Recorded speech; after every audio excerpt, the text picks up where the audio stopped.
Ajay KBC में हर कोई जाना चाहता है, पर क्या हर कोई ट्राई करता है? नहीं, लोग ट्राई नहीं करते। लोग कई लोगों का कहना होता है कि वो ऐसे ही है। मैंने कहा ना कि खुद जो जागेगा ना उससे कोई नहीं हरा सकता। नहीं कहूँगा गीता से पढ़ के मुझे कॉमर्स आ गई, अकाउंट्स आ गई, नहीं ऐसा नहीं है। गीता से पढ़ के मुझे कॉमर्स नहीं आई, मैं पर गीता से मुझे लाइफ आई कि लाइफ को कैसे जीना। आप एक एजुकेट हो, एजुकेट इन द सेंस अगर आप एक्टिंग करना चाहते हो तो आप एक्टिंग स्कूल में जाकर एजुकेट हो, आप सिंगिंग करना चाहते हो आप सिंगिंग स्कूल में जाकर एजुकेट हो। आप पढ़ना नहीं है तो मत पढ़ो, मैं किसी को ज़्यादा फोर्स करता नहीं हूँ, बट आपको एक बच्चे को हमेशा ये बात सोचनी चाहिए कि वो अर्निंग कैसे करे, फ्यूचर क्या है। तो कहते हैं मंजिलें उनको मिलती हैं जिनके सपनों में जान होती है। मंजिलें उनको मिलती हैं जिनके सपनों में जान होती हैं। सिर्फ पंखों से कुछ नहीं होता दोस्तों, हौसलों से ही उड़ान होती है। यूँ तो ये लाइनें आपने कई बार सुनी होंगी, पर इन लाइनों के रियल लाइफ एग्जाम्पल्स आपने बहुत ही कम देखे होंगे। आज के हमारे जो गेस्ट हैं उन्हें रियल लाइफ एग्जाम्पल्स में से एक है। अपने हौसले और अपने ज्ञान के बलबूते पर ये केबीसी सीजन 7 खेल के आए हैं, और ना ही सिर्फ खेल के आए बल्कि 12 लाख रुपए जीत के भी आए हैं। ये बहुत ही कमाल के इंस्पायरिंग टीचर हैं, एक यंग एंटरप्रेन्योर है, और इसी के जैसे छोटे शहर में ये गुरुदोजा एकेडमी नाम की एक एकेडमी रन करते हैं। So please welcome mister Suraj Tiwari. Thank you Ajay, thank you very much यार। तुमने मुझे बुलाया और तुमने मेरे तारीफ पे इतने वर्ड्स ऐड कर दिए हैं इतने तो ज़रूरत भी नहीं थी अजय, बट फिर भी यार बहुत मुझे अच्छा लगा कि मैं तुम्हारे साथ जुड़ा, तुमसे मिला, और मैं भी चाहता था कि पॉडकास्ट अगर हम करें जिससे जो मेरे मन में जो बातें हैं मैं वो रख सकूं, और जो तुम्हारे सवाल हैं तो वो मुझसे पूछ सकूं। तो मेरे भाई चलो स्टार्ट करते हैं। नाउ मेरे पास आज तो मुझे वही चीज़ याद आ गई वैसे कि 10 साल पहले जब मैं केबीसी में गया था ना, तो वो भी सितंबर का ही मंथ था। अच्छा। तो आज देखो आज भी सितंबर है, तो वही तुमने आज बिग बी का रोल ले लिया है फिर से तुम सवाल लेकर आ गए मेरे सामने। चलो दिखाओ मुझे, आज मैं देखता हूँ कि तुम्हारे क्या क्या सवाल है, उनका कैसे जवाब दे पाता हूँ। बिल्कुल यार, थैंक यू सो मच कि आप आए और आपने हमें ज्वाइन किया। और बिग बी को तो कोई उनको तो कोई वो नहीं कर सकता replace, but I will try my best. तो सबसे पहला सवाल आपने केबीसी को छिड़ा है, तो उसी के बारे में बात करी थी कि आपको केबीसी का ना पूरा एक्सपीरियंस कैसा रहा? देखो अजय, केबीसी का एक्सपीरियंस जो था वो एक रियल है कि लाइफ चेंजिंग था। बिकॉज देखो मैं एक चीज़ बोलना चाहता हूँ कि ये सब कुछ जैसे आजकल सबको फेम चाहिए, जैसे आजकल हम देखते हैं कि इंस्टाग्राम होता है चाहे फेसबुक होता है, वहाँ पे आजकल हर कोई फेम चाहता है। मैंने पर एक चीज़ देखी कि आजकल फेम चाहने के लिए लोग गलत रास्तों का यूज़ कर रहे हैं, ये चीज़ मैंने देखी। तो पता है बचपन से मेरा मन भी था कि यार नहीं यार, लोग मुझे पहचाने, लोग मुझे जाने, लोग मेरे बारे में जाने, मैं ये चीज़ चाहता था। और केबीसी के थ्रू मुझे वो चीज़ मिली, और सबसे बड़ी बात मुझे केबीसी के थ्रू जो फेम मिला वो एक इज्जत वाला फेम मिला, जिससे लोग मुझे इज्जत की नज़रों से लोग मुझे देखते हैं कि हाँ, क्योंकि बिकॉज वो एक अलग फील्ड थी, मुझे वहाँ पे बहुत अच्छा लगा। और रही बात मेरा एक्सपीरियंस की, तो देखो सदी के महानायक अमिताभ बच्चन जी से मुझे मिलने का मौका मिला, उनके साथ मैंने टाइम स्पेंड करा। और सबसे बड़ी बात तो लोग उनसे मिलने के लिए पैसे खर्च करते हैं, लेकिन मैं वहाँ पे उनसे पैसे लेकर आया तो मुझे तो ये सबसे अच्छा लगा। मेरे साथ टाइम स्पेंड करा और उसके यहाँ से मैं पैसे भी लेकर आया, तो मुझे अच्छा लगा। It is great. मैंने वो वीडियो देखा और मुझे बहुत कमाल लगा, क्योंकि आपका उस एज में कॉन्फिडेंस जो है बहुत ही कमाल था।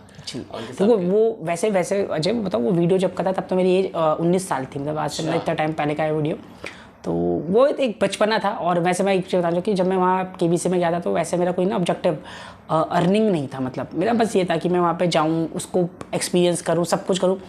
और देखो भगवान की दुआ से मैं ये चीज़ कहूँगा, मेरे पास भगवान का आशीर्वाद रहा, मैंने वहाँ पे हर चीज़ एक्सपीरियंस करी है। जैसे कि उस पर मैंने ये भी देखा, जैसे तुमने देखा होगा रोल ओवर कंटेस्टेंट होते हैं, जो कंटेस्टेंट आते हैं फिर बीच में हुटर बच जाता है, फिर वो बाद में आता है। तो मेरे साथ मतलब A to Z सब कुछ हुआ है वहाँ। अच्छा। मैंने वो भी चीज़ एक्सपीरियंस करा। मैं एक बार गया था, फिर एक हफ्ते के गैप के बाद मैं वापस गया, तो मतलब वहाँ का काफ़ी अच्छा लगा मुझे, मतलब ऑल ओवर। पर दिक्कत ये है ना, मेरे पास एक कमी हो गई अजय की, मेरे पास का पूरा वीडियो नहीं है। मतलब मेरे पास जो है वो मेरे पास 3 लाख तक का शायद वीडियो है, 3,20,000 का। हाँ, वो वीडियो तो मेरा 12,50,000 तक का वीडियो नहीं, बिकॉज वो जो मेरा नेक्स्ट जो था आगे क्वेश्चन वो मेरे एक हफ्ते बाद हुए थे, तो वीडियो मैं एक्चुअली में सेव नहीं कर पाया। मेरा 2 एपिसोड पर मेरा शो आया था उस समय। अच्छा, ओके ग्रेट। और इस सवाल इससे जुड़ा है कि जैसे आप केबीसी की उस हॉट सीट पे गए, तो इससे बहुत सारे जो हमारी ऑडियंस है, व्यूअर्स हैं, अभी भी केबीसी बहुत चलता है और बहुत पॉपुलर शो है, तो कोई वहाँ पर वो जाना चाहे, हॉट सीट पर जाना चाहे, तो उसको क्या प्रोसेस फॉलो करना पड़ता है और क्या उसे आना चाहिए? देखो अजय, प्रोसेस एक्चुअल में ये बहुत अच्छा क्वेश्चन है तुम्हारा। प्रोसेस तो देखो वैसे हर ईयर चेंज होता है, तो हम एक स्टेबल प्रोसेस तो मैं बता नहीं सकता कि अजय यही प्रोसेस रहेगा और आपको उसी को फॉलो करना है, बिकॉज मैंने देखा है कि विद टाइम उसमें प्रोसेस क्या हो रहे हैं, चेंज हो रहे हैं। पर अजय देखो एक चीज़ मैं देखता हूँ कि जब मैंने अपने आसपास भी ऑब्जर्व करी, अजय केबीसी में हर कोई जाना चाहता है, पर क्या हर कोई ट्राई करता है? सही नहीं, लोग ट्राई नहीं करते। लोग कई लोगों का कहना होता है कि वो ऐसे ही है, कई लोग कुछ बोलते हैं। और इवन दो मतलब लोग उस पर मतलब ये भी कहते हैं, कई लोगों का कहना ये होता है कि फिक्स्ड होता है, पैसे नहीं मिलते, ऐसे कैसा लोगों की बात कहने की होती है। बट अजय देखो, प्रोसेस तो उसका बहुत इजी होता है, ऐसा कोई इतना कॉम्प्लेक्स या इतना कोई, मैं ये नहीं कहूँगा बहुत बड़ा प्रोसेस नहीं है। बट दिक्कत यह है कि लोग उसके लिए ट्राई नहीं करते। अगर आप ट्राई करोगे, आप लेटेस्ट देखोगे क्या प्रोसेस है, अगर आप उस प्रोसेस को ट्राई करोगे तो फॉर श्योर आपके चांसेस आगे बढ़ेंगे। बट अगर आपने ट्राई नहीं करा तो चांसेस का तो कोई सवाल उठता ही नहीं है वहाँ जाने का। आपके टाइम पे वैसे क्या प्रोसेस था आपने? देखो, मेरे को जहाँ तक पता है आजकल तो कोई सोनी लिव ऐप है, सोनी लिव ऐप के थ्रू ही रजिस्ट्रेशन हो रहे हैं। और देखो अजय, जो रजिस्ट्रेशन होता है ना वो एक्चुअली अभी तो बंद हो चुके हैं। फिर रजिस्ट्रेशन जो स्टार्ट होता है वो तब स्टार्ट होता है जब केबीसी का नया सीजन स्टार्ट होने वाला होता है। फॉर एग्जाम्पल, अगर हम कहेंगे कि केबीसी का जो सेशन है वो अगस्त से स्टार्ट होगा, मेरे टाइम में देखो 15 अगस्त से स्टार्ट हुआ था, तो अगर केबीसी 15 अगस्त से स्टार्ट होगा तो आप ये मान लो तो उसके जो ऑडिशन है वो अप्रैल से ही स्टार्ट हो जाते हैं। क्योंकि उसमें क्या होता है, जब मेरे टाइम में क्या था कि पहले हमें कॉल करनी पड़ती थी, तो जैसे कॉल करते थे मतलब पहले हम घर बैठ के एसएमएस करते थे, तो एसएमएस करने के बाद वहाँ से हमारे पास कॉल आती थी केबीसी की टीम से। तो उस कॉल में हमें बताना पड़ता था कि लाइक वो हमसे 3 सवाल पूछते थे। 2 तो होते थे मल्टीपल चॉइस क्वेश्चन और एक होता था एस्टिमेट बेस्ड। एस्टिमेट बेस्ड मतलब जिसमें हम एक, जैसे मुझसे मेरा सवाल था कि मुरलीधरन ने कितने विकेट लिए हैं, तो उसके हिसाब से मैंने उस पर आंसर फीड करा था। तो ये जो हमारा आंसर होता है, जैसे 800 है तो 800 में आपको ये देखना है ना कि 800 विकेट अगर मैंने आंसर दिया, तो अब ये देखना कि जैसे कई लोगों ने 800, किसी ने 850 भी दिया होगा, किसी ने 750 भी दिया होगा। बट ये होता है कि किसका नियर बाय, अगर जैसे आंसर है 100 या आंसर था, जैसे उस मेरे वाले में 800 आंसर था, तो 800 में आपको ये देखना था कि जैसे अगर मेरा आंसर 800 है तो मैं ज़्यादा क्लोज हूँ, और वहीं पे किसी का अगर 800 मतलब किसी ने 802 दिया तो उसका क्लोज है, लेकिन उससे ज़्यादा क्लोज क्या हूँ, मैं हूँ। तो यानी कि मेरा कहने का मतलब है कि हमें करेक्ट आंसर नहीं देना, हमें नियर बाय आंसर देना था। और अगर आपका करेक्ट होता तब तो बहुत अच्छा है, बट आपको नियर बाय भी उसमें दे सकते थे, मतलब थर्ड में ये ऑप्शन होता था। और उसके बाद क्या होता था, जैसे कुछ टाइम बाद उनका कॉल आता कि आप सेलेक्ट हो गए। तो मुझे याद है जब मेरे पास कॉल आया था तो उस कॉल के बाद मैं चंडीगढ़ गया था। और चंडीगढ़ में मेरा क्या हुआ था, क्योंकि एक्चुअल में तब मैं फरीदाबाद में रहता था, तो फरीदाबाद जो का नियर बाय जो मेरा एरिया था हरियाणा में, क्योंकि फरीदाबाद हरियाणा में पड़ता है, इसलिए हमारा सेंटर जो था ऑडिशन का वो चंडीगढ़ पड़ा था। फिर हम चंडीगढ़ गए, और चंडीगढ़ जाने के बाद वहाँ पे मेरा और टेस्ट वगैरह मतलब 10 क्वेश्चन वहाँ पे मल्टीपल चॉइस पूछे गए थे, एंड एक ऑडिशन हुआ था उसके बाद। तो इस प्रोसेस के बाद क्या हुआ, ऑडिशन वगैरह हुआ, एंड आफ्टर डेट क्या हुआ कि वो मतलब इसमें ये याद रखना कि हर स्टेप में ना वो हमें कंफर्म नहीं करते, हर स्टेप पे एक सस्पेंस बना रहता है कि आप क्या नेक्स्ट में आओगे कि नहीं आओगे। वो पर वो अपने आप कॉल कर देते हैं, अगर आप सेलेक्ट होते हो तो अपने आप को कॉल कर देते हैं, उस टाइम वो कुछ नहीं बताते। और मुझे याद है कि जो मेरे वहाँ पे कास्टिंग डायरेक्टर थे मैम, तो उनको मैं पसंद आया, तो मेरे को लग गया था कि चांसेस है कि मैं सेलेक्ट हो जाऊँगा, तो मैं हो भी गया। तो पर ये था अजय, मैं एक बात तो मैं इसमें और ऐड करना चाहूँगा कि इस पर पूरे वर्ष में क्या था कि मैंने अपने घर वालों को मतलब बताया नहीं, मैंने घर वालों को अपने बोल दिया था कि पापा की किसी को बोलना मत कि हम वहाँ जा रहे हैं। अच्छा। लेकिन फिर मेरे पापा ने क्या कई लोगों को बता दिया था। और उसके बाद क्या हुआ था अजय कि जैसे एक्चुअल में क्या हुआ था कि 15 अगस्त से केबीसी स्टार्ट हो गया था, बट ना मेरे पास क्या हुआ मतलब मेरा सिलेक्शन हुआ नहीं, क्योंकि 15 अगस्त में मेरा सिलेक्शन जो हुआ था वो दिवाली वाले शो के लिए हुआ था एक्चुअल में। पर केबीसी की टीम जो है बताती भी नहीं है कि आपका सिलेक्शन कब हुआ, उसको मतलब वो जैसे अगर आपका एपिसोड उन्होंने अगर दिवाली वाला डिसाइड करा है तो 15 दिन पहले बताएंगे वो, उसमें ऐसा सिस्टम होता है। फिर क्या हुआ कि मेरा सिलेक्शन हुआ नहीं था, तो मेरे जैसे मेरे पापा ने कई लोगों को बता दिया था, उनका मिलने कॉल वगैरह आ गया। और उनका मिलने कॉल वगैरह आया तो उन्होंने मुझसे बोला कि कोई बात नहीं, ऐसा करो वैसा करो, मतलब उन्होंने मुझे कई सारी बातें बोली, तो मुझे वो पर्सनली बहुत हर्ट हुई अजय। उसके बाद फिर क्या हुआ कि ना मैंने फिर कहा कि जैसे ऐसा होता है ना फिल्मों में जैसा होता है, तो मैं जैसे गया भगवान के पास, मैंने भगवान से बोला कि भगवान देखो आज क्या क्या दिन आ गए कि मुझे कितने लोगों की बातें सुननी पड़ रही है, क्योंकि उन्होंने मुझसे बातें करी और एक नेगेटिव सेंस में बातें करी, तो मुझे इस बातें बहुत बुरा लगा। तो मैंने भगवान से बोला कि भगवान ये आज क्या दिन आ गए कि मुझे मतलब ये सब लोगों की बातें सुननी पड़ रही है। और मैंने कहा कि भगवान मैं चाहता हूँ कि अब चाहे कुछ हो मेरा वहाँ पर सिलेक्शन हो। और तुम इस बात पर विश्वास नहीं मानोगे कि मुझे ऐसा आइडिया हो गया था कि मेरा जो सिलेक्शन होगा वो दिवाली के शो के लिए होगा। और मेरा दिवाली वाले शो में मेरा सिलेक्शन हुआ। और जब मेरा सिलेक्शन वहाँ पे मेरे जब मुंबई से कॉल आया ना, तो सबसे पहले मैंने उन्हीं लोगों को कॉल करके बोला कि मैं मुंबई जा रहा हूँ। मैंने ये भी करा, मैंने ये चीज़ करी है। और लेकिन चलता क्या होता है, मैं हमेशा ये बात कहता हूँ अजय कि हम कुछ भी काम करते हैं, अगर हमें भगवान पे भरोसा है तो भगवान हमें अच्छा रिजल्ट देगा। बस भगवान पे भरोसा बनाए रखो, मतलब ये मत बोलो कि अब सब खत्म हो गया, ऐसा कभी खत्म नहीं होता। जो मेरे साथ ये सीन हुआ था तो इसमें मेरे को याद है, तो मुझे अभी भी देखो सारी बातें याद है। मैं वहाँ गया था तो मेरा वहाँ पे सिलेक्शन हुआ, और जब मेरा पास उनका कॉल आया था टीम का केबीसी का, तभी मैंने क्या करा कि अपने जो लोग थे जिन्होंने मुझे ऐसे पॉइंट आउट करा था, तो उन्होंने उनको कॉल करके बोला कि मैंने कहा मैं अब कल मुंबई जा रहा हूँ। बस, तो उनको भी सुन के थोड़ी हैरानी हुई, पर मैं था, वो तो मेरा एक बचपना भी था उस समय का, तो भाई सब चीज़ मैंने करी उस समय। Okay, great great great. तो ऐसे इस सवाल मेरा अगला ये रहेगा, जैसे कि अभी बहुत सारे, जैसे आप उस केबीसी में गए और बहुत सारे कॉम्पिटिटिव एग्जाम्स में भी जो जीके जो होता है वो बहुत इंपॉर्टेंट होता है, और मैंने आप जहाँ तक ऑब्जर्व किया, आपको जाना है कि आपका जीके काफ़ी अच्छा है। तो कोई जो कॉम्पिटिटिव एग्जाम की प्रिपरेशन कर रहे हो जो लोग, वो अपना जीके को कैसे बढ़ा सकते हैं, इम्प्रूव कर सकते ये देखो अजय, काफ़ी अच्छी बात आपने बोली। अजय देखो, जिस टाइम में मैं केबीसी में गया था उस समय ना, मतलब टेक्नोलॉजिकल अपडेट इतना ज़्यादा इंडिया में था नहीं जैसे आजकल है। आजकल तो जब से मतलब जियो आए तो जियो ने मतलब काफ़ी सारा कुछ चेंज कर दिया। पर उस टाइम पे क्या था, जो जैसे मैं करता था तो मैं एक किताब लेता था जिसका नाम कॉम्पिटिशन सक्सेस था। तो मैं कॉम्पिटिशन सक्सेस से पढ़ता था, और कॉम्पिटिशन सक्सेस जो थी ना, मतलब वो लाइक जीके की बुक होती है जिसमें हमारे पास वीकली अपडेट होते हैं, मंथली अपडेट होते हैं। तो मेरे को कॉम्पिटिशन सक्सेस बुक बहुत अच्छी लगती थी। तो मुझे याद है कि जैसे मैं जैसे जो भी मंथली वो आती है, मंथली पब्लिकेशन होती है, तो मंथली बुक लेता था जिस बुक में क्या होता था, उस मंथ के सारी जीके की टॉपिक्स होते थे। तो वो बहुत अच्छी बुक थी। एंड उसके अलावा एक ल्यूसेंट करके एक बुक होती है, मैं वो भी देखता था। और बाकी मेरे को पता है सबसे अच्छा क्या था, मैं तुम्हें बताता हूँ जय, कि जब मैं उसी दौरान मेरी सीए की ट्रेनिंग भी चल रही थी, तो मैं जैसे फरीदाबाद में रहता था, तो मैं नोएडा वगैरह मेरा ऑडिट का ऑफिस होता था। तो जब मेरा नोएडा का ऑफिस होता था तो काफ़ी देर तक ना मुझे बस में ट्रैवल करना होता था। तो बस में ट्रैवलिंग की वजह से मैं क्या करता था, उस दौरान ना विकीपीडिया पढ़ता था फ़ोन पे विकीपीडिया था।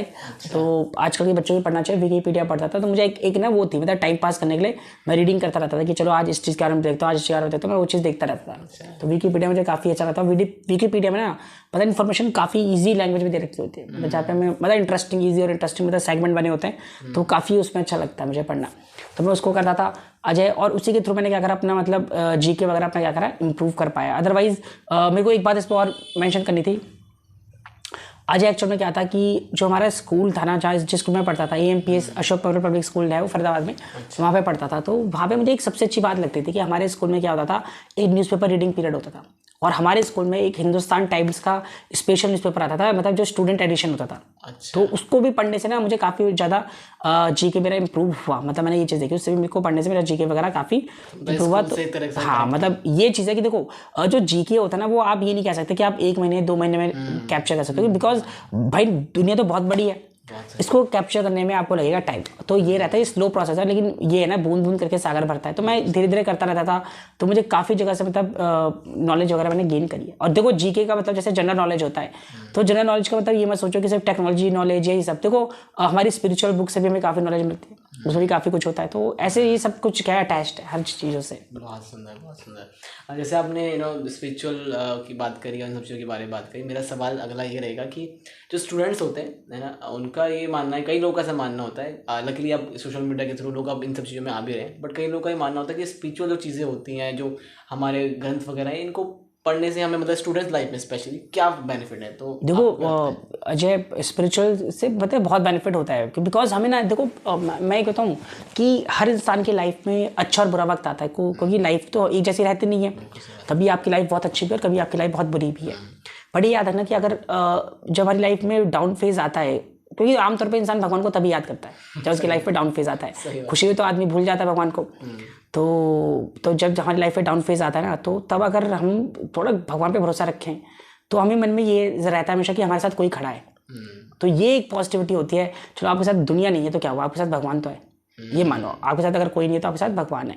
तो मैं इसको इस तौर पे भी लेता हूँ, क्योंकि मैं इसको ये मानता हूँ कि चलो साइकोलॉजिकली हमारी रक्षा के लिए, हमारे को डायरेक्शन देने के लिए, हमारा साथ देने के लिए, as a friend, as a guidance, as a teacher हमारे साथ भगवान है।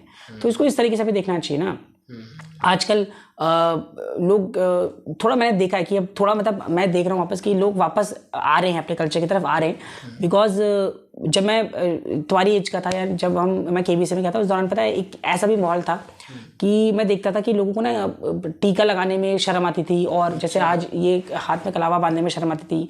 लेकिन अब मैं देख रहा हूँ ना कि लोगों में एक चेंज आ रहा है, लोगों में एक चेंज आ रहा है कि लोग अपने कल्चर को रिस्पेक्ट कब करना शुरू करके, मतलब लोग चाहे सोशल मीडिया बोलें चाहे किसी के थ्रू बोले, लेकिन हाँ लोग अब थोड़ा अपने कल्चर की रिस्पेक्ट कर रहे हैं। लेकिन पहले ऐसा नहीं था। पहले ये माना जाता था कि अगर आप टीका लगा रहे हो तो आप बैकवर्ड हो, आपने ये रख दिया तो आप बैकवर्ड हो, आपने चोटी रख दी तो आप बैकवर्ड हो।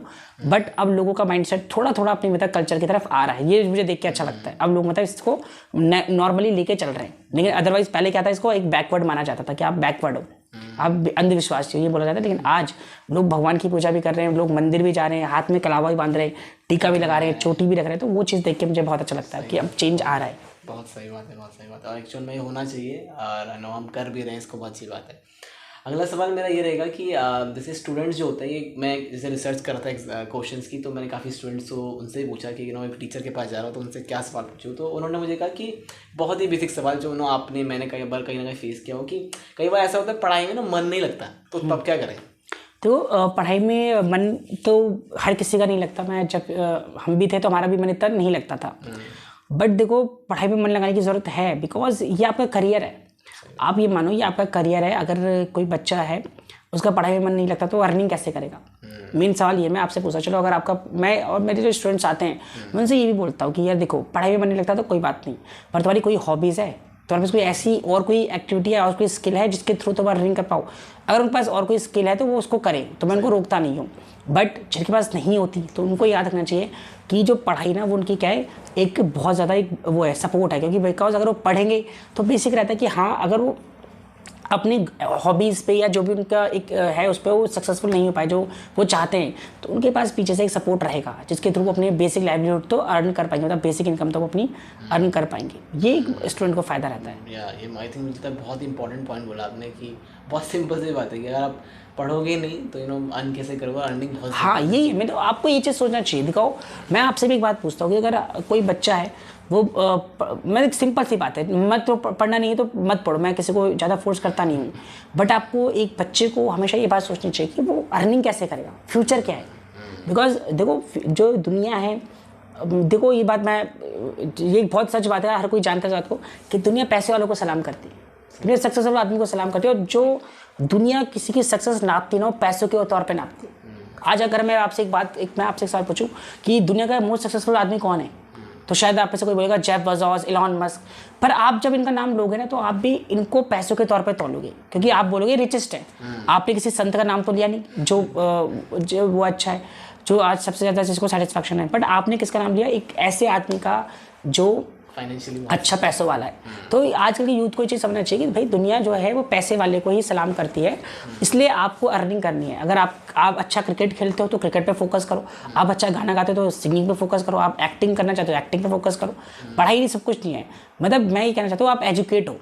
आप क्या हो, ये मत, मैं नहीं कह रहा कि आप 11th-12th पढ़ो या कॉलेज, नहीं, आप एक एजुकेट हो। एजुकेट इन द सेंस, अगर आप एक्टिंग करना चाहते हो तो आप एक्टिंग स्कूल में जाकर एजुकेट हो, आप सिंगिंग करना चाहते हो आप सिंगिंग स्कूल में जाकर एजुकेट हो, आप क्रिकेट खेलना चाहते हो तो आप प्रॉपर क्रिकेट अकेडमी में जाकर एजुकेट हो। बिकॉज आपको एजुकेशन की जरूरत हर फील्ड में। आप ये मत बोलो स्कूल तो छोड़ो, स्कूल को तो हम साइड रखते हैं, स्कूल तो आजकल भीड़ है, हर कोई स्कूलिंग कर रहा है। बट आप ये देखो, आप जो भी फील्ड चाहते हो, if you want to be a CA तो आप कॉमर्स में एजुकेट हो, आप इंजीनियर बनना चाहते हो आप साइंस में एजुकेट हो। आपको एजुकेट होना है, बिकॉज वही एजुकेशन आपको फ्यूचर में अर्निंग करा के देगी। और आपको कोई मैं कह रहा हूँ मैं बहुत अच्छा क्रिकेट खेलता हूँ, मैं बहुत अच्छा सिंगर हूँ, बट मैं जब तक मेरे को एक प्रॉपर टीचर नहीं मिलेगा, जब टीचर मेरी कमियों को बता के मुझे ठीक नहीं करेगा, मैं कभी लाइफ में सक्सेसफुल होऊंगा ही नहीं। मैं तो अपने मन में रहूँगा ना कि हाँ, मैं तो भाई मतलब कुएं का मेंढक बन जाऊँगा जो कहेगा हाँ यार मैं अच्छा सिंगर हूँ। बट बेटा, सक्सेस होने के लिए आपको समुद्र में उतरने की जरूरत है। बिल्कुल सही बात। और समुद्र में बहुत सारी शार्क हैं जो कभी भी आपको खाने के लिए तैयार बैठे रहते हैं। तो इसलिए मैं कह रहा हूँ प्रॉपर एजुकेशन आपको ज़रूरत है।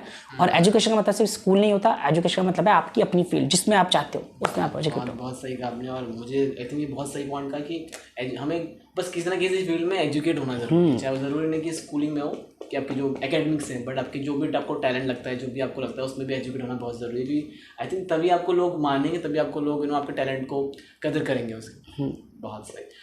अगला सवाल मेरा ये रहेगा कि रिसर्च के दौरान मुझे ये भी बहुत कॉमन क्वेश्चंस लोगों से मिला कि जैसे जब हमारे एक बोर्ड एग्जाम्स होते हैं, 10th एंड 12th में बोर्ड एग्जाम्स होते हैं, तो क्योंकि प्रेशर आता है, कई वो कहते हैं कि इसको हैंडल कैसे किया जाए, कैसे हम इसको हैंडल करें। देखो, मैं तुम्हें आज इसके ऊपर भी मैं एक बात बताना चाहूँगा कि देखो, मेरा मानना यह है कि आपकी मेंटालिटी ना स्प्रिंग की तरह होनी चाहिए। स्प्रिंग, जैसे आपने स्प्रिंग देखा होगा, स्प्रिंग जो होता है ना, जब उसको स्प्रिंग को लोग दबाते हैं ना, तो वो ऐसा उछलता है ना बाद में कि जिसको कोई कैच नहीं कर पाता। तो मैं हमेशा कहता हूँ कि आपकी मेंटालिटी एक स्प्रिंग की तरह होनी चाहिए। क्योंकि देखो, प्रेशर तो आज जो हमारे स्टूडेंट अभी देख रहे हैं, जो ये पॉडकास्ट देख रहे होंगे, तो उनको एक बात समझ नहीं है, बोर्ड का प्रेशर तो कुछ नहीं है, ज़िंदगी में तो बहुत प्रेशर आने, फिर जॉब का प्रेशर, फिर शादी का प्रेशर, फिर आगे लाइफ में प्रेशर, फिर बच्चों का प्रेशर, फिर बच्चों की शादी का प्रेशर, जिंदगी भर प्रेशर चलता रहेगा। ये तो कोई प्रेशर नहीं, बट आपको उस प्रेशर को हैंडल करना आना चाहिए कि आप उस प्रेशर को कैसे हैंडल करो, उस प्रेशर से कैसे बाहर निकलो और उस पर कैसे आप सक्सीड करो। ये चीज़ बेसिक जरूरी है। तो ये तो पहले तो ये मान लो कि बोर्ड का प्रेशर तो कुछ नहीं है, इसको अपने माइंड में रखते हो कि बोर्ड का प्रेशर इज 0।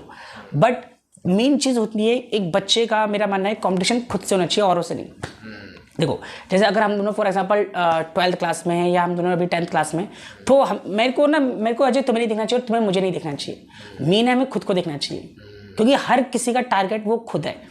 मेरे पास जैसे बच्चे आते हैं पढ़ने, तो मैं कई बार मेरे पास एक बार एक स्टूडेंट था, मुझे उसकी एक बात याद आ गई। तो उसने क्या करा, वो जैसे मेरे पास रिजल्ट लेकर आया तो उसके ना 85% मार्क्स आए। तो मैंने उसको बोला यार तू तो फेल हो गया। तो उसने बोला कि भैया आप ऐसी कैसी बात करो यार, मेरे तो 85% मार्क्स आ रखे हैं। मैंने कहा बेटा तू फेल है, क्योंकि तू 95 ला सकता था पर तू लाया 85, तू तो फेल हो गया। अगर तू उससे ऊपर लाता मैं कहता वाह यार मजा आ गया। पर ये चीज़ होनी चाहिए, एक बच्चे का जो कंपटीशन है क्या है, हम खुद है। मैं ये नहीं कहता, और देखो ये भी किसी किताब में नहीं लिखा है, कहीं दुनिया में नहीं लिखा कि कोई बच्चा अगर 99% लाएगा 100% लाएगा तो बहुत सक्सेसफुल होगा। और ये भी कहीं लिखा कि कोई बच्चा अगर 33% लाएगा तो वो कुछ नहीं कर पाएगा। मेन चीज़ है कि आप खुद को इम्प्रूव करो। मैं कहता हूँ अगर आपके 10th में 33% आए तो कोशिश करो कि आपके 12th में 40% से ऊपर आए। अगर 10th में मतलब इंप्रूवमेंट करो, आप इंप्रूवमेंट करो, आप मतलब अपने खुद को डिक्रीज मत करो, आप खुद को इंप्रूव करो हर सेंस में। तो ये मानो प्रेशर को रखो साइड, ये बोलो कि मुझे खुद को देखना है और मुझे पहले से अच्छे करने हैं बस। चाहे 1 नंबर मेरा अच्छा है या 2 नंबर अच्छा है, मेरे पहले से नंबर अच्छे आने चाहिए बस। ये एक स्टूडेंट को सोचना चाहिए। I think that's a great point, because I think जैसे हम आपने बोला कि अगर हम ग्रो करते रहेंगे तो आई थिंक वो प्रेशर अपने आप ही ना कम सा हो जाएगा। हाँ। क्योंकि आपको लगा कि आपकी ग्रोथ तो कहीं ना कहीं हो रही है ना, कि अगर आप 33 पे तो आप 40 पे आ गए, 40 पे तो 50 पे आ गए, तो ग्रोथ से आई थिंक हमें खुद लगेगा कि यार प्रेशर जो है धीरे धीरे कम हो जाएगा। यस, आपको बस ये मान के चलना कि प्रेशर कुछ नहीं है, अभी तो लाइफ में बहुत प्रेशर आने, तो ये भी मान लो। और दूसरी बात क्या है, खुद को चैलेंज करो, औरों को मत करो, खुद को करो चैलेंज। अगर आप खुद को चैलेंज करोगे तो मैंने कहा ना कि खुद जो जागेगा ना उससे कोई नहीं हरा सकता। तो जिस दिन आप खुद को चैलेंज करने लग जाओगे, नहीं यार मुझे पहले से अच्छा करना है, मुझे ये क्वेश्चन सॉल्व करना है, मुझे ये चीज़ करनी है, तो आपको कोई मतलब आपको किसी से सीखने की जरूरत नहीं है, आप खुद सब कुछ कर लोगे। मेरा मानना खुद का ये है। That's a great point. फिर अगला सवाल ये रहेगा कि जैसे एग्जाम्स के टाइम पे बहुत सारे मैंने अपने टाइम पे बहुत सारे, आपने भी कहे सॉल्व क्वेश्चन पेपर्स जो होते हैं, प्रैक्टिस क्वेश्चन पेपर होते हैं, तो कितना इंपॉर्टेंट होता है इनको सॉल्व करना और कितना ज़रूरी है कि हर स्टूडेंट को करने चाहिए? अच्छा देखो, सैम्पल पेपर सॉल्व करना बहुत नेसेसरी है, बहुत ज़्यादा। क्योंकि पता है क्या होता है जय कि जैसे जब हम बच्चों को पढ़ाते हैं या बच्चे स्कूल में होते हैं या बच्चे कोचिंग में होते हैं तो बच्चे क्वेश्चन कर लेते हैं। बट मेन चीज़ होती है कि उनका एक इन्वायरमेंट, जिस इन्वायरमेंट में एक बच्चे को आइडिया रहा है कि मुझे 3 आवर्स के अंदर, जैसे कोई पेपर का ड्यूरेशन अगर 3 आवर्स है तो मुझे 3 आवर्स के अंदर उस क्वेश्चन को सॉल्व करना है, मतलब उस पेपर को पूरा सॉल्व करना है। तो ये बच्चे के माइंड में होना चाहिए। तो सैम्पल पेपर जब कोई बच्चा करेगा सीरियसली, तभी बच्चा उस चीज़ को, उस इन्वायरमेंट को क्रिएट कर पाएगा और तभी उसमें और निखार आएगा, मतलब तभी वो खुद को इम्प्रूव कर पाएगा। तो सैम्पल पेपर बहुत नेसेसरी है। और पर बच्चों को सैम्पल पेपर लेते समय एक चीज़ का ख्याल रखना चाहिए, जो सैम्पल पेपर लेटेस्ट लें। लेटेस्ट कि क्या होता है ना कि विद टाइम थोड़ा थोड़ा फॉर्मेट और जो क्वेश्चन, मतलब जो हमारे बोर्ड के क्वेश्चंस होते हैं उनका जो ट्रेंड होता है वो चेंज होता रहता है। तो उस ट्रेंड को ही अडॉप्ट करते हैं वो लेटेस्ट जो है वो सैम्पल पेपर लें। अगर बच्चे लेटेस्ट सैम्पल पेपर लेते हैं तो फॉर श्योर उनको सक्सेस मिलेगी और अच्छा वो करेंगे, बाकी बच्चों से तो अच्छा ही करेंगे। तो ये चीज़ है। सैम्पल पेपर में मेन आपको जो बेनिफिट होगा वो आपको वही देखने को मिलेगा। पहला कि आपका जो टाइम है, आपको क्वेश्चन टाइम पे करना आएगा। जैसे मैं बिजनेस बच्चों को पढ़ाता हूँ तो बिजनेस में एक होता है एफिशिएंसी और इफेक्टिवनेस, एक वर्ड होता है एफिशिएंसी और इफेक्टिवनेस। तो ये चीज़ समझो, आपको उस काम को सही भी करना आएगा और विद टाइम भी करना आएगा। क्योंकि कई बार बच्चों की प्रिपरेशन बहुत अच्छी होती है, बहुत अच्छा करते हैं, पर एट द एंड बच्चे क्या बोलते हैं कि भैया पेपर छूट गया, भैया ये क्वेश्चन छूट गए, भैया ये हो गया। तो क्यों हुआ? बिकॉज उन बच्चों की प्रॉपर प्रैक्टिस नहीं होती। बिकॉज जो भी एग्जाम डिज़ाइन होता है ना, उस एग्जाम को जो लोग डिज़ाइन करते हैं वो बहुत एक्सपर्ट लोग होते हैं। तो जब वो इस चीज़ को डिज़ाइन करेंगे ना तो उनको भी एक आइडिया होता है कि जो क्वेश्चन है वो इस जो गिवन टाइम ड्यूरेशन है उस पर पूरा सॉल्व हो जाए। तो उस चीज़ के लिए क्या होता है, बच्चे अगर सैम्पल पेपर की प्रैक्टिस करेंगे तो बच्चे ईजिली उसे उस गिवन टाइम में पूरा कर पाएंगे, अदरवाइज तो बच्चों को दिक्कत होगी। बहुत श्योर है, बहुत बहुत बहुत सही पॉइंट का आपने कि जो क्वेश्चन पेपर है वो कहीं ना कहीं एक तरीके से वो माहौल बनाते हैं एग्जाम वाला, ताकि आप जो है वो जो आप 3 घंटे में जो एग्जाम एक्चुअल में आने वाला है उससे पहले आप बार बार प्रिपेयर हो उस चीज़ के। यस बिल्कुल सही। अगला सवाल मेरा ये मेरी खुद की क्यूरोसिटी है और मुझे खुद लगता है जैसे बहुत सारे स्टूडेंट्स हमारे पॉडकास्ट देखने वाले, सुनने वाले हैं, आपको लोग बहुत सारे लोग फॉलो करते थे, तो आप क्या कहना चाहोगे उन लोगों की जो स्टूडेंट्स होते हैं ना, तो एक अच्छा स्टूडेंट होने में क्या क्वालिटी उनको डेवलप करनी चाहिए अपने अंदर?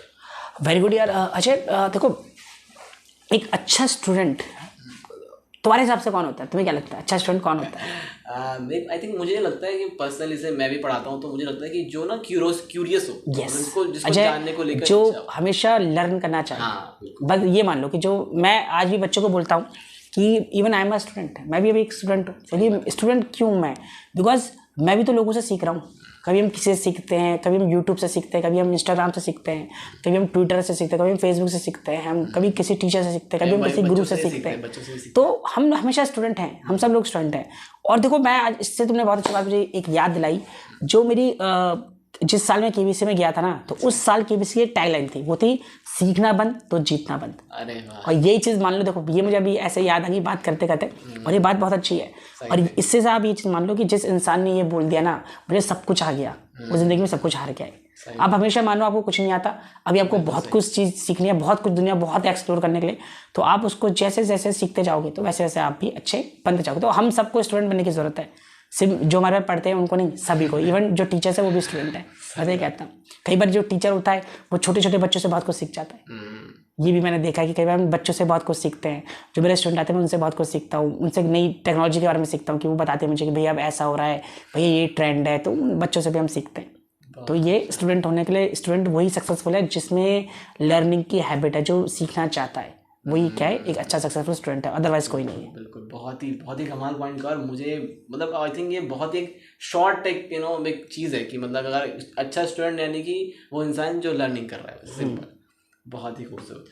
अच्छा, अब स्टूडेंट के बारे में हमने बात कर दी, तो अब बात करते हैं एक मेंटर, एक जो मेंटर से आप एक मेंटर हैं और टीचर हैं, तो एक मेंटर और टीचर के अंदर क्या ऐसी क्वालिटीज़ होनी चाहिए ताकि जो स्टूडेंट जो है उसको बहुत पसंद करें और स्टूडेंट्स में एक इम्पैक्ट डाल सकें? देखो, एक अच्छा टीचर की बहुत सारी क्वालिटीज़ होती हैं, बट जो मैंने क्वालिटी ऑब्जर्व करी अपने एक्सपीरियंस से, वो ये होती है कि एक टीचर ऐसा होना चाहिए ना जो बच्चों के माइंड के हिसाब से सोच सके। अच्छा। जैसे आप अगर उनके साथ बैठे हो, चलो मैं इसके ऊपर भी आपको एक बात बताता हूँ कि बहुत टाइम पहले ना मैंने राम जेठमलानी जो थे, बहुत बड़े एडवोकेट थे इंडिया के, तो मैंने उनका एक इंटरव्यू देखा। तो उस इंटरव्यू में उनसे पूछा गया कि 90 अबव एज थी, उनसे पूछा गया कि सर आप अभी इतने यंग कैसे? तो उन्होंने एक बात बोली, बिकॉज मैं यंग जनरेशन के साथ रहता हूँ। और ये बात सुन के मुझे बड़ा अच्छा लगा, मैंने यार कितनी अच्छी उन्होंने बात बोली। सही बात है। तो इसी तरह क्या होता है कि जैसे मैं अगर स्टूडेंट के साथ रहता हूँ, जो भी मेरे पास कोचिंग में स्टूडेंट्स आते हैं उनके साथ मैं इंट्रैक्शन करता हूँ, तो पहले तो मेरा टारगेट ये होता है कि मैं इन बच्चों के साथ एक ऐसा माहौल बनाऊँ कि वो बच्चे मुझसे कोई बात छुपाए नहीं। सबसे इंपॉर्टेंट बात कि वो मुझसे कोई बात छुपाए नहीं, और कोई गलत काम करे भी ना तो मुझे आके बताए कि भैया कि हमसे ही गलती हो गई, तो मुझे बहुत अच्छा लगता है। और मेन मैं मानता हूँ एक अच्छा टीचर वही है जो एक बच्चों के पॉइंट ऑफ व्यू से सोच सकता है, जो जैसे जो भी उसके स्टूडेंट्स हैं उन स्टूडेंट्स के पॉइंट ऑफ व्यू से सोचे कि वो स्टूडेंट चाहता क्या है। और उसके बाद क्या होता है, जो स्टूडेंट्स होते हैं जब वो आपसे पूरे अपनी मन की बात रख रहे हैं, मैं चाहता हूँ मेरे सारे स्टूडेंट्स मुझसे बात करें, वो मुझसे बात करें, वो चाहे अगर उनको पढ़ाई के लेकर सवाल है वो पढ़ाई को लेकर बात करें, उनको कोई पर्सनल बात है मुझसे पर्सनल बात करें, बिकॉज तभी मैं उनके मन की बात जान पाऊंगा और मैं उनको तभी कोई चीज़ अपने एक्सपीरियंस से अच्छा सिखा पाऊंगा।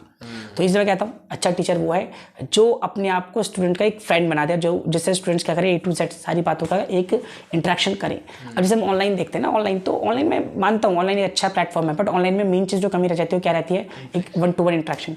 और एक टीचर सक्सेसफुल टीचर बनने के लिए most important thing is 1-to-1 interaction, ताकि स्टूडेंट्स आपको और अच्छे से जाने, आप स्टूडेंट्स की कमियों को जान, क्योंकि कई सारे हमारे पास देखो इंट्रोवर्ट स्टूडेंट्स भी आते हैं जो नहीं पूछ पाते, तो मैं उनसे बात करता हूँ, उनसे पूछता हूँ कि क्या दिक्कत है, तो मैं उसको अलग से भी बात करता हूँ। तो मैं इनका एक सेशन भी लेता हूँ, क्योंकि मैंने एक बात देखी है कि हमें एक सेशन की भी जरूरत होती है। मैं हर स्टूडेंट के साथ सेशन लेता हूँ ताकि ना जो स्टूडेंट को कोई भी दिक्कत हो वो मुझे बताए। मैं इवन अजय मैं तुम्हें एक चीज़ और बताऊँगा, देखो कि जैसे फॉर एग्जाम्पल मेरे पास कोई स्टूडेंट्स आते हैं पढ़ने, हमारा कोचिंग है तो हमारे कोचिंग में स्टूडेंट्स आते हैं पढ़ने, तो जब कोई स्टूडेंट मेरे यहाँ से कोचिंग छोड़ के जाता भी है ना, तो मैं हमेशा उससे एक बात पूछता भी हूँ कि तुम्हें यहाँ पे क्या चीज़ अच्छी नहीं लगी। और ये बहुत इंपॉर्टेंट है, मैं उनसे पूछता हूँ कि तुम्हें यहाँ पे क्या चीज़ अच्छी नहीं लगी, बिकॉज मैं चाहता हूँ कि जो वजह देकर आज एक स्टूडेंट गया ना, तो कल को कोई और स्टूडेंट वो वजह देकर ना चाहे, मैं उसको इंप्रूव कर दूँ। फॉर एग्जाम्पल अगर किसी ने मुझे बोला कि भैया कि आपके पढ़ाने का मुझे तरीका समझ नहीं आया, तो मैं खुद के पढ़ाने के तरीके को इंप्रूव करता हूँ ताकि अगली बार कोई और मुझे वो बात ना बोले। तो अजय देखो मैंने इसलिए देखा ही, और आज विद गॉड ग्रेस हमारे पास मोर देन 150 स्टूडेंट्स यहाँ पे सेंटर में हैं। तो देखो मैं इसको बहुत अच्छा एक अचीवमेंट मानता हूँ कि यस यार मैंने कुछ चीज़ अचीव करी कि बिकॉज मेरे साथ मोर देन 100 लोग या 150 लोग मेरे साथ अटैच्ड हैं, जुड़े हैं, मुझे बहुत अच्छा लगता है। उतनी फैमिली मेरे साथ जुड़ी हुई है, मुझे बहुत अच्छा लगता है देखकर। तो इसका रीज़न यही है कि एक तो अपने आप को कभी बहुत बड़ा ना मानो, आप ये मत मानो कि मैंने बहुत कुछ कर लिया, ऐसा नहीं है। आप हमेशा एक ग्राउंड लेवल पे रहो और आप स्टूडेंट के साथ एक प्रॉपर इंटरेक्शन करो 1-to-1, जिससे स्टूडेंट अपनी प्रोफेशनल, अपनी एजुकेशनल या अपनी पर्सनल सारी प्रॉब्लम आपके साथ शेयर करें, तभी आप एक अच्छा टीचर हो। अदरवाइज आप एक अच्छे टीचर, एक अच्छे मेंटर नहीं हो। अगर आपका स्टूडेंट आपसे कुछ चीज़ छुपा रहा है तो you are not a good teacher. मैं तो बोल दूँगा आप एक अच्छे टीचर नहीं हो। एक अच्छा मेंटर और एक अच्छा टीचर बनने के लिए सबसे ज़्यादा नेसेसिटी वो है इंटरेक्शन, कि आपका अपने स्टूडेंट से इंटरेक्शन कैसा है। बहुत आई थिंक ये बहुत खूबसूरत काम, मुझे एक्चुअली मैं ताली देना चाहूँ बिकॉज मुझे बहुत खूबसूरत लगा आपका पॉइंट कि एक अच्छा टीचर वही होता है कि जो एक जो स्टूडेंट्स होते हैं उनके साथ एक फ्रैंक नेचर में रहे और उनके साथ मतलब एक्चुअल में बहुत बड़ी बात है कि अगर कोई स्टूडेंट ऐसा होने लग जाए तो होता है बहुत ही कमाल हो जाएगा कि टीचर जो है, जो स्टूडेंट्स हैं वो टीचर को बहुत ही आसानी से अपनी बातें शेयर कर सकते हैं। सबसे बड़ा प्रॉब्लम होता है यही तो होता है कि हम बहुत हेसिटेट करते हैं टीचर से पूछने में, चाहे वो लाइफ को लेकर हो, चाहे इवन सब्जेक्ट को लेकर हो। अगर ये हो बिकॉज हमारे पास सवाल बहुत होते हैं कई बार, पर हम वो हेजिटेशन से पूछ ही नहीं पाते। देखो अजय, मैं आपको बताऊँ कि मेरे पास जो भी पेरेंट्स अपने बच्चों को भेजते हैं, तो पेरेंट्स का भी एक ऑब्जेक्टिव होता है कि उनके बच्चे अच्छा स्कोर करें। पर अजय देखो, मैं आपसे एक बात पूछता हूँ कि अगर आप अपनी पर्सनल लेवल पे अपनी लाइफ में किसी चीज़ को लेकर परेशान हो, क्या प्रोफेशनली आप अच्छा वर्क कर पाओगे? क्या एजुकेशन में आप अच्छा वर्क कर पाओगे? नहीं कर पाओगे। अगर आपको अपने एजुकेशनल गोल को अचीव करना है तो बाकी चीज़ें भी आपकी क्या होनी चाहिए? अच्छे कंट्रोल में होनी चाहिए। और अजय वो तभी कंट्रोल होगी जब आपका माइंडसेट क्या होगा? अच्छा होगा। तो अच्छा स्कोर करना है तो भाई फैमिली प्रॉब्लम को भी सॉल्व करना आना चाहिए, पर्सनल प्रॉब्लम को भी सॉल्व करना आना चाहिए, हर प्रॉब्लम को सॉल्व करना आना चाहिए, तभी आप अपने एजुकेशनल गोल को अचीव कर पाओगे। और देखो अजय, जैसे जो बोर्ड के एग्जाम होते हैं वो टीनेजर स्टूडेंट्स के ही होते हैं, और टीनेजर लाइफ ही ऐसी होती है जहाँ पे हमारी लाइफ में कई सारे डाइवर्शन आ जाते हैं। तो मैं ये कहता हूँ कि एक आपको उन स्टूडेंट्स के उन डाइवर्शन को सॉल्व करना आना चाहिए, सो दैट वो स्टूडेंट अपनी पढ़ाई पर फोकस कर पाए। ये चीज़ नेसेसिटी है। बहुत ही खूबसूरत कहा आपने। और मेरा अब सवाल ये रहेगा कि जैसे बहुत सारे लोग जो होते हैं बहुत सारे किताबें पढ़ते हैं, चैनल्स देखते हैं, वीडियोस देखते हैं इस तरह के, तो कुछ ऐसा है जो आप रिकमेंड करना चाहो लोगों को? देखो बुक की अगर मैं बात करूँ तो मैं सबसे पहले तो जो भी बच्चे हैं जो भी वो धर्म के, फॉर एग्जांपल कोई हिंदू है, चाहे मुस्लिम है, चाहे सिख है, ईसाई है, वो अपने पहले जो उनकी वो हमारी मेन बुक्स है, जैसे हिंदू में गीता है, गीता पढ़े, मुस्लिम में कुरान है या बाइबल है जो आपको गुरु ग्रंथ है सिखों का, वो उस बुक को पढ़े। सबसे बड़ी इंपॉर्टेंट बात तो पहले वो है ढंग से उसको पढ़े। उसके अलावा और भी बहुत सारी बुक्स आती है, आप न्यूज़पेपर पढ़ें। सबसे इंपॉर्टेंट मैं कहता हूँ न्यूज़पेपर पढ़ें और ढंग का न्यूज़पेपर पढ़ें। तो न्यूज़पेपर रीडिंग से भी आपको एक बेनिफिट होगा, वो ये होगा कि आपकी प्रोनाउंसिएशन इंप्रूव होगी, आपकी कम्युनिकेशन इंप्रूव होगी। मैंने देखा है न्यूज़पेपर अगर आप रेगुलर रीड करते हो, चाहे आप हिंदी का करो, चाहे अगर आप हिंदी का रीड करोगे तो आपकी हिंदी की वोकैबुलरी भी काफ़ी इंप्रूव होगी, और अगर आप इंग्लिश का रीड करोगे तो आपकी इंग्लिश की वोकैबुलरी भी काफ़ी ज़्यादा इंप्रूव होगी। तो मतलब रीडिंग से आपको बहुत बेनिफिट होगा। तो मेरा कहने का था कि एक तो न्यूज़पेपर पढ़ो, और दूसरी अगर आप जो आपकी होली बुक्स हैं उनको आप पढ़ो, वो आपको बहुत बेनिफिट देंगी, एक अच्छी डायरेक्शन देंगी लाइफ में। ओके, सो ये थोड़ा मेरी जनरल क्यूरियोसिटी से आपने गीता का एग्जांपल लिया, गीता को सबको पढ़नी चाहिए, तो कभी आपने इसको खुद भी पढ़ा होगा और आपको कुछ लगा कि इसको पढ़ने से आपको काफ़ी चेंजेस फील हो, या कुछ आपने सीखा उससे जो आपकी लाइफ में काफ़ी फ़ायदा हुआ? देखो अजय, जैसे मैं अपनी वो पढ़ता था, पहले गीता पढ़ता था मैं, तो गीता पढ़ने से मुझे काफ़ी बेनिफिट होता था लाइफ में। चाहे कि एक तो मुझे पॉजिटिव फील होता था जो मैंने सबसे पहले इंप्रूव करा, और दूसरा मुझे एक सही डायरेक्शन दिखती थी लाइफ में। तो मुझे लगता था कि मैं अजय अगर मैं तुम्हें मैं पाप करने से डरता था, कि जैसे मुझे कोई भी अगर मैं गलत काम करता था मुझे डर लगता था कि नहीं यार ये काम नहीं करना, गलत है। एक तो ये लगता था, और दूसरी बात क्या थी अजय, मैंने एक बात देखी थी, मैं सच बोलने लग गया था जैसे ही 100%, और सच इतना कि अगर मैं किसी को कोई बात बोल दूँ तो वो सच भी होती थी।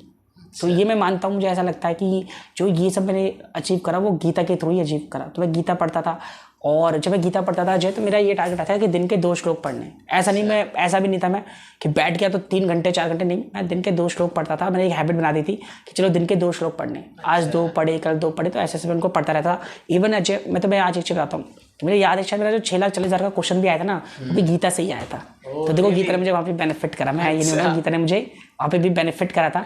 और इसलिए गीता पढ़ो, जो भी आपकी बुक्स हैं उनको आप पढ़ो, आपको उनको बेनिफिट होगा।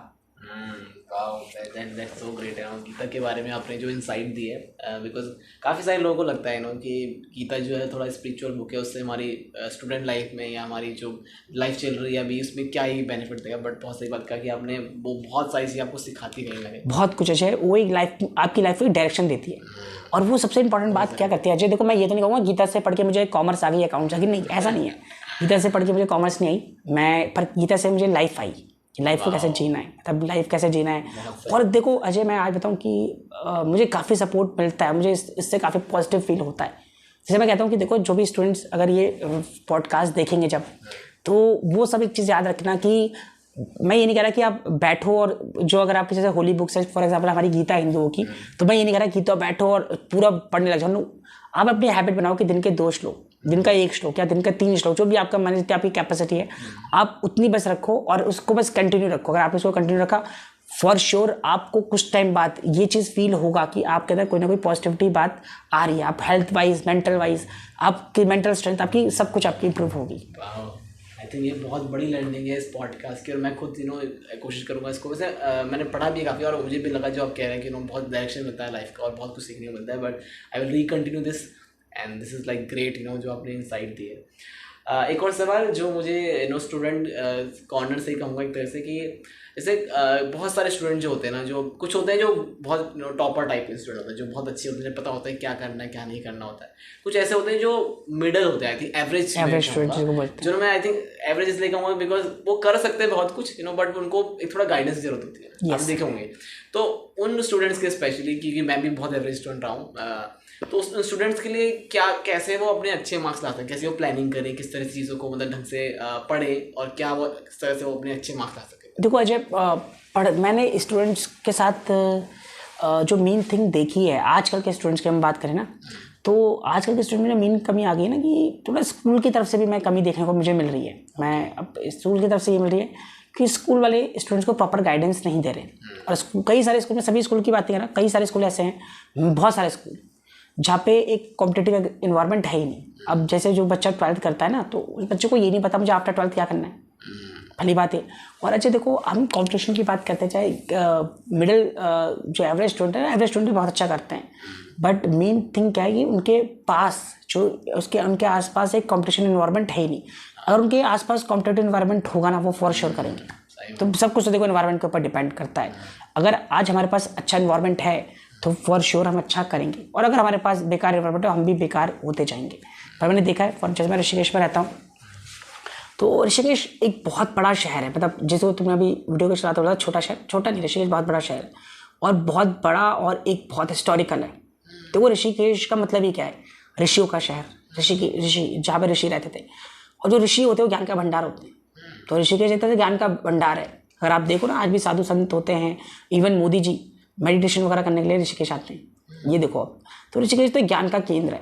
पर दिक्कत क्या है, आप अपने जैसे हम उसको बोलते हैं ना, जो चक्र है, चक्र को हम जला ही नहीं पा रहे।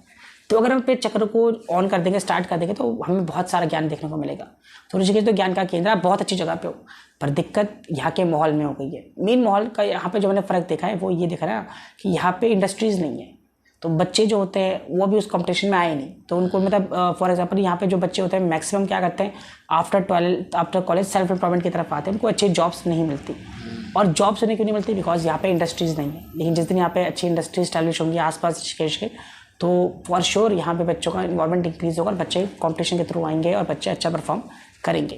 पर वो सब किस पे डिपेंड होगा, एक अच्छे इन्वॉल्वमेंट पे। बिल्कुल सही आई थिंक आपने कि बहुत सारी चीज़ें जो हमारे शहर में होती हैं, और या ऑफकोर्स नो डाउट कि मेडिटेशन जो एक चीज़ है, योगा जो चीज़ें आई थी, और हमारे ऋषि के उसको इसलिए कैपिटल ऑफ योगा भी कहा जाता है। तो बहुत सही बात है कि बहुत सारी चीज़ें हम यहाँ पर भी कर सकते हैं और सीखने को मिलती है, और इंडस्ट्रीज़ यहाँ की आई थिंक धीरे धीरे आएंगी तो और लोगों को चांसेस मिलेंगे। ग्रेट। अब मेरा सवाल आपकी इस जो आपकी जो द्रोणाचार्य अकेडमी जो आपने बिल्ड किया है, इसको लेकर रहेगा कि मैं बहुत क्यूरियस हो रहा हूँ कि ये नाम जो आपने रखा है बहुत यूनिक सा नाम है और बहुत अच्छा, ये काफ़ी अच्छा सवाल है। तो द्रोणाचार्य नाम भी मैंने गीता से ही रखा है एक्चुअल में। क्योंकि देखो द्रोणाचार्य, आप बताओ कौन थे, आपको पता है इस चीज़ का आइडिया आपको कि द्रोणाचार्य कौन थे? गुरु थे आई थिंक, अर्जुन जो ये वो गुरु थे किनके, पांडव और कौरवों के। तो मैं भी मैंने कहा कि जो मैं अपना कोचिंग सेंटर रखूँगा वो द्रोणाचार्य के नाम पे डेडिकेट करूँगा। और मैं भी अच्छे बच्चे पांडव निकालूंगा ऐसे और पांडव बनाऊंगा मैं। तो ये चीज़ सोच कर सोचा कि हम द्रोणाचार्य पर नाम रखेंगे। इवन मैं आपको अजय चेता हूँ कि कुछ टाइम पहले किसी ने, मेरा कोई ऐसे था एक बंदा, उसने ट्राई लाइक कॉम्पिटिटर टाइप, तो उसने बोला कि ये जो द्रोणाचार्य को बोल देना जाकर कि द्रोणाचार्य के तीर कमान काम नहीं करेंगे। तो मैंने उसको एक बात बोली, मैंने कहा कि याद रखना ये द्रोणाचार्य का मिसाइल है। तो इसलिए ये जो हमारा द्रोणाचार्य है वो कलयुग का द्रोणाचार्य है, जो आज के हिसाब से अपडेट है। तो ये चीज़ है। तो द्रोणाचार्य काफ़ी अच्छा नाम है। देखो डेडिकेशन हमने सबसे बड़े गुरु को दिया है ये, तो वो इसलिए मैंने अपने इंस्टीट्यूट का नाम द्रोणाचार्य को डेडिकेट करते हुए इसका नाम द्रोणाचार्य रखा। बहुत बहुत सुंदर। और मेरे को ये भी जानना है कि आपका जो विज़न है किसको बिल्ड करने का, और फ्यूचर का क्या विज़न है इसको? अच्छा देखो, मेरा एक विजन है, मैं वो क्या है मैं बताता हूँ। जैसे कुछ मेरी जो स्कूलिंग हुई थी वो फरीदाबाद से हुई थी, और आफ्टर सम टाइम जब तुम्हें शायद याद होगा कि एक बार 2013 में वो हो गया था, मतलब आपदा आ गई थी यहाँ उत्तराखंड में।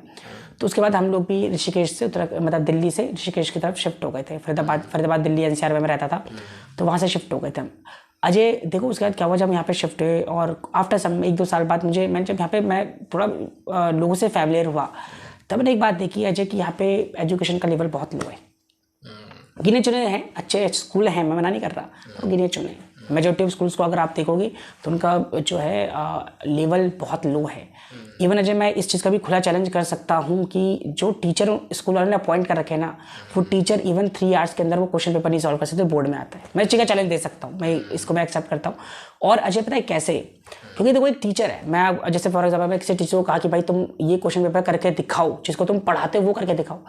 वो टीचर अगर मैं कह रहा हूँ लेस देन अगर 80 मार्क्स का पेपर है, लेस देन 60 मार्क्स लाता है, वो फेल है। और आप एक टीचर हो तो आपके 70 या 60 अबव मार्क्स आपके कम से कम आने चाहिए। बट यहाँ पे कई सारे जो स्टाफ है, स्टाफ भी इस टाइप का है, वो इतना परफेक्ट नहीं है अजय। दूसरी बात अजय, जो मेरा विजन था इसको इम्प्रूव द्रोणाचार्य बनाने का, वो ये था कि मैं उत्तराखंड के जो मेरे ऋषिकेश के जो स्टूडेंट्स हैं ना, उनको best facility, best education provide करूँगा बहुत ही कम रेट पे, जो उनके लिए क्या हो इकोनॉमिकल भी हो, जो उनको लिए मतलब फीसेबल हो, जिसको पे करने को तैयार हो। इवन अजय तुम्हें एक चाहता हूँ मैं, बेटा हम यहाँ पे और जो पढ़ाते हैं, हमारे पास जो अभी 11th का बैच है, तो मैंने इस समय 11th का एक ऐसा बैच बनाया ना, जिन बच्चों को मैं कॉमर्स की थ्योरी प्लस प्रैक्टिकल दोनों कराता हूँ। जैसे कि मैं जब उनको 11th कराता हूँ, ऐसा पूरे ऋषिकेश में कहीं नहीं, मैं पूरे ऋषिकेश छोड़, मैं जानता हूँ पूरे इंडिया में नहीं कहीं और। तो मैंने यहाँ पे क्या करा, जो मेरे पास, क्योंकि मेरे पास उत्तराखंड गवर्नमेंट से एक लाइसेंस है, जिस लाइसेंस के थ्रू हम क्या करते हैं, बच्चों को कंप्यूटर एजुकेशन प्रोवाइड करते हैं। तो मैंने अपने यहाँ ये कहा कि मैंने कहा अब मैं क्या करूँगा, जो मेरे यहाँ जो भी बच्चा 11th पढ़ने आएगा, मैं उस बच्चे को क्या कराऊंगा, कॉमर्स की थ्योरी भी कराऊंगा और कॉमर्स की प्रैक्टिकल भी कराऊंगा, वो भी कोचिंग में। और मेरा जो प्राइस है वो भी सबसे कम है पूरे शहर में, मैं इसी को चैलेंज करता हूँ। तो अजय देखो मेरा ये विजन ये है कि हम जो हमारे स्टूडेंट्स हमारे पास आते हैं उन्हें हम बेस्ट चीज़ दें, बेस्ट। और देखो अजय मैं जैसे यहाँ बच्चों को पढ़ाता हूँ तो मेरे यहाँ स्मार्ट क्लास है, मेरे यहाँ सब कुछ है, तो इससे क्या होता है बच्चों को एक अच्छा एनवायरनमेंट भी देखने को मिलता है। कि जब मेरे यहाँ से बच्चा किसी अच्छे कॉलेज में जाएगा तो जब वो उस जगह में जाएगा ना, उसे सब नया नहीं लगेगा, उसे लगेगा कि नहीं मैं ऐसे एनवायरनमेंट से आ चुका हूँ। तो मैं बच्चों को एक अच्छा एनवायरनमेंट, एक अच्छी एजुकेशन, एक अच्छा मतलब जीवन, एक मतलब मैं कह रहा हूँ सबसे इंपॉर्टेंट मैं बच्चों को एक अच्छा एनवायरनमेंट देता हूँ, जिस एनवायरनमेंट की वजह से बच्चे अच्छा परफॉर्म करते हैं। बिकॉज मैं बहुत अच्छा टीचर हूँ, लेकिन अगर मेरे यहाँ अच्छा एनवायरनमेंट नहीं है ना, तो मेरा स्टूडेंट कभी सक्सीड नहीं कर पाएगा। तो मैं सबसे बच्चे को क्या देता हूँ, एक अच्छा एनवायरनमेंट, जहाँ बच्चे को अच्छा लगे, जहाँ बच्चे को एक अच्छा कॉम्पिटिशन का फील हो, और वो पॉजिटिव कॉम्पिटिशन के तौर पर लेकर अपनी लाइफ में आगे बढ़े। ये मेरा विजन है बस, और मैं इसी विजन को आगे पढ़ाऊंगा, मैं ये चीज़ चाहता हूँ। बिल्कुल। और मुझे जैसे आप बता रहे थे वो आपकी वो कन्विक्शन आपकी आंखों में दिखता है, और आपके बातों में दिखता है कि आप कितना डेडिकेटेड हैं अपने स्टूडेंट्स के लिए। और मैंने जैसे आपकी बहुत सारे स्टूडेंट्स से बात भी करी, तो उन्होंने भी यही मुझे कहा था, और जो मुझे एक्चुअल में फील होता है आपसे बात करते कि आपके अंदर वो, उनका ये कहना था कि वो हमारे लिए कुछ भी कर सकते हैं, मतलब अगर मैंने उन्हें कुछ भी कहा तो वो हमारे लिए तैयार है, हमेशा रेडी है हमारे लिए। और ये मुझे लगता है ये बहुत ही खूबसूरत बात है कि आप इनको टीचर आपके पास खड़ा है हमेशा आपकी चीज़ों को संभालने के लिए। मैं अब फील करता हूँ कि काश मैं आपके पहले आया होता। तो अजय मैं तुम्हें ये बताऊँ, जैसे मेरे को बहुत अच्छा लगता है, मेरे स्टूडेंट्स हैं, कोई आज इंडियन आर्मी में निकल गया है, कोई गवर्नमेंट जॉब में निकल गया है, तो उनको देख के मुझे बहुत अच्छा लगता है, वही मेरी जीत। तो मुझे उनको देख के बहुत अच्छा फील होता है। और जब मुझसे मिलने आते हैं तो मैं बाकी बच्चों से भी उनको मिलाता हूँ, तो बच्चों को भी देख के अच्छा लगता है, बच्चों को भी बच्चे खुद को अपने वहाँ पे विजुअलाइज करते हैं। बच्चे कहते हैं कल को हम भी ऐसे आएंगे तभी भैया के पास आएंगे, तो इससे बच्चों को काफ़ी अच्छी पॉजिटिविटी भी मैंने कहा देखने को मिलती है, जो मैंने खुद ऑब्जर्व करा है। बहुत बहुत सुंदर। आई थिंक अब पॉडकास्ट बहुत ही शानदार कमाल हो गया है। एक लास्ट क्वेश्चन रहेगा मेरा आपसे, उसके बाद इस पॉडकास्ट को हम फिनिश करेंगे, कंप्लीट करेंगे, कि एक एडवाइस जो आप हर एक किसी जो कि पॉडकास्ट ये हर कोई देखने वाला है, स्टूडेंट्स भी देखेंगे, काफ़ी एज के लोग भी देखेंगे, हमारे एज के लोग भी देखेंगे, हर कोई देखने वाला है, तो एक एडवाइस जो आप सबको देना चाहो। तो मैं जो भी ये पॉडकास्ट देख रहा है ना, तो मैं उन सबको बस एक एडवाइस दूंगा कि ये मत बोलना कि मैं टीचर हूँ तो टीचिंग की नहीं, ऐसा कुछ नहीं। मैं सबको ये एडवाइस दूंगा कि आप अपने मन की करो, सुनो सबकी, करो अपने मन की, पर जो आप अपने मन की करो ना उसको डेडिकेशन के साथ करो। ऐसा देखो, अगर आपकी हॉबी है, मैं कह रहा हूँ कि आप कुछ भी करना चाहते हो, आप फ्री हो यार, आप करो, बट उसको प्रॉपर डेडिकेशन के साथ करना। बिकॉज अगर आप उसको एक सिर्फ ऐसे हॉबी के तौर पे करोगे तो आप ज़िंदगी में कुछ सक्सीड नहीं कर पाओगे, और आपको कुछ टाइम बाद खुद ऐसा फील होगा कि आपने टाइम वेस्ट कर दिया। तो मेन चीज़ है, जो भी आपको करना है आप करो, आप खुले सांड बनो, पर खुले सांड बनने के बाद क्या है कि पूरे डेडिकेशन के साथ उस चीज़ पे काम करो।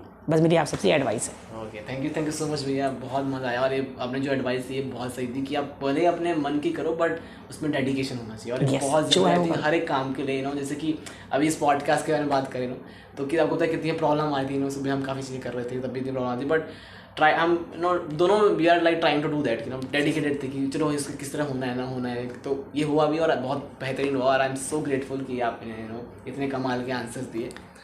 थैंक यू अजय, ग्रेटफुल तो मैं भी हूँ, बिकॉज अजय मैं भी काफ़ी दिनों से चाह रहा था, बिकॉज काफ़ी टाइम से मैं भी ना, मतलब इंटरेक्शन मेरा थोड़ा स्टूडेंट के साथ तो था ऑफलाइन में, पर ऑनलाइन मोड में नहीं था। तो ये था कि तुम्हारे तो मुझे आज एक फिर से ऑनलाइन मोड में आने की एक वो मिला, थोड़ा एक मुझे भी मोटिवेशन मिला, तुमसे मैंने ये चीज़ सीखी। और अजय मैं भी अब क्या करूँ, मैं भी सोच रहा हूँ कि मैं भी अब कुछ अपनी वीडियोज़ वगैरह और अपने तौर पर भी बच्चों तक इंटरेक्शन करूँ, अपने आप को ऑनलाइन मोड पर लाऊँ। बहुत बहुत थैंक यू सो मच भैया, thank you so much for thank you Ajay.